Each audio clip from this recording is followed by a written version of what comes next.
So hello everyone, this side Sawant Yadav. I am a digital entrepreneur and a content creator. So guys, आप सभी का welcome है एक और नई वीडियो में। सो गाइज, ये जो वीडियो होने वाली है बेसिकली एक पॉडकास्ट वीडियो है जिसके अंदर सिर्फ खेड़ा सर, आप लोग नहीं जानते होंगे तो मैं बता देता हूँ। सिर्फ Kheda sir basically you can win नाम की एक बहुत फेमस है, बेस्ट सेलर बुक है, उसके ऑथर हैं और वो इस पॉडकास्ट के अंदर आपको बताएंगे कि आने वाले टाइम में डायरेक्ट सेलिंग का क्या फ्यूचर होने वाला है, आने वाले टाइम में डायरेक्ट सेलिंग कितना ज़्यादा ग्रो करने वाली, इसके ऊपर सर अपना प्रॉपर ओपिनियन देंगे बिकॉज सर ने बहुत सारी किताबें लिखी हुई हैं। एक अगला सवाल आपसे पूछना चाहता हूँ सर, डायरेक्ट सेलिंग इंडस्ट्री के बारे में। Being into direct selling industry from the last so many years, आपका क्या ओवरव्यू है? क्योंकि मुझे ऐसा लगता है कि यू कैन विन जितनी उन लोगों ने पढ़ी होगी जो direct selling, network marketing industry का हिस्सा है, मल्टी लेवल मार्केटिंग का हिस्सा है, वो किताब किसी और ने इतनी नहीं पढ़ी होगी। और शायद बहुत सारे लड़के लड़कियां ऐसे भी हैं जो वो किताब पढ़ के डायरेक्ट सेलिंग में अपना भविष्य बनाते हैं।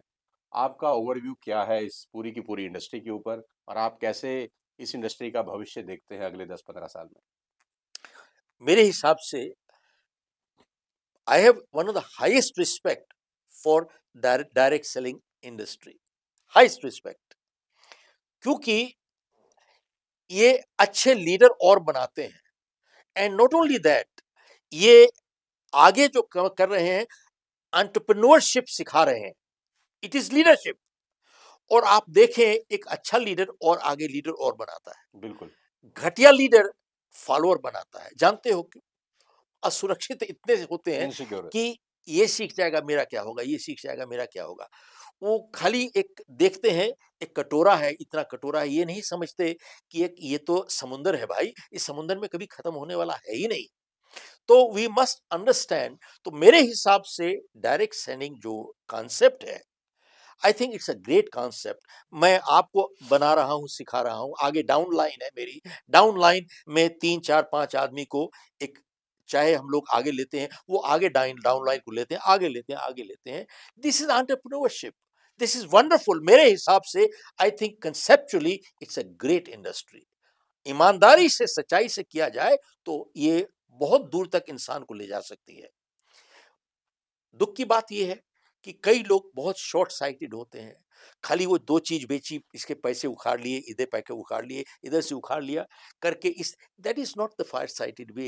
ये दूरंदेशी नहीं है, ये बहुत छोटी सोच है।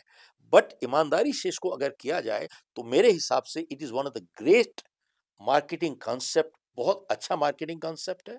It's a great leadership concept. It's a great concept दुनिया भर में बेरोजगारी को हटाने का इससे बहुत अच्छा तरीका है, ताकि ईमानदारी से आप 4 पैसे कमा सकते हो। And that is a very good thing. So I personally feel, I endorse this kind of a work concept. It's phenomenal. सफलता के लिए हमको दो चीज चाहिए। We need the skill and the will. Skill and will, एक के बिना दूसरा अधूरा है। ठीक, दोनों चीज जरूरी है, लेकिन इन दोनों में से विल की अहमियत थोड़ी ज्यादा है स्किल से। क्यों? चैंपियन बॉक्सर जब गिर गया था वहां पे, and the referee was counting him out, at that time वो कहता है, उस time it was not my skill जिसने मुझे उठाया। What skill? ही ऑलरेडी तो गिरा दिया। बोले उस टाइम मेरी विल कह रही थी, एक बारी फिर से खड़े वन हो मोर जाओ, टाइम। एक बारी फिर से खड़े जाओ, एक बारी फिर से। It is my will not my skill. तो अक्सर जब पूछते हैं ना, स्किल और कॉम्पिटेंस में फर्क क्या होता है? स्किल होती है काबिलियत, skill is only your ability, and competence is skill along with ability and the willingness to do the job. Perfect. बहुत से स्किलफुल लोग हैं, they are totally incompetent. And आज की तारीख में आप देखिए, अमेरिका में, do you know what is the third biggest cause of death? It is medical negligence. Medical negligence, वो क्या है नेग्लिजेंस का मतलब? Doctors have not done the job properly, attitude is bad. एक डॉक्टर से दूसरे ट्रांसफर में उन्होंने पूरी इंस्ट्रक्शन ठीक से नहीं दी, गलत दवाई दे दी गई।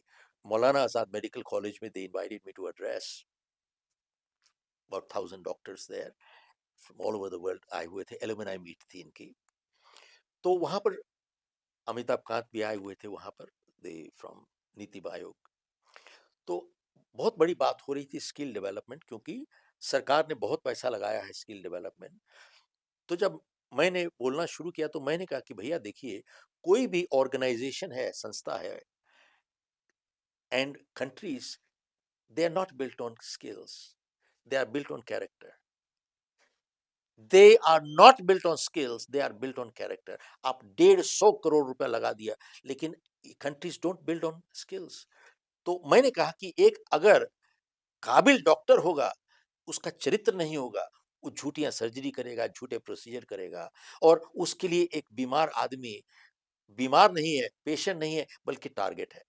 एक स्किलफुल वकील होगा, जिसका चरित्र मिसिंग होगा, जो मैटर 5 हियरिंग में खत्म होता है, 500 हियरिंग लटका के ले जाएगा, लटका के निचोड़ेगा आपको बैठ के। एक जज जो स्किलफुल है, लेकिन चरित्र मिसिंग है, वो आपको फैसले देगा, इंसाफ नहीं देगा। जो आईएएस आईपीएस ऑफिसर है, स्किलफुल है, लेकिन चरित्र मिसिंग है, वही खुद गुंडा बन के, माफिया बन के बैठ जाएगा, आपको परेशान करेगा। साहब, यही कुछ हो रहा है, यही कुछ हो रहा है। तो अगर एक कोई संदेश किसी को ले जाना है हमको, तो we have to make sure character building is crucial.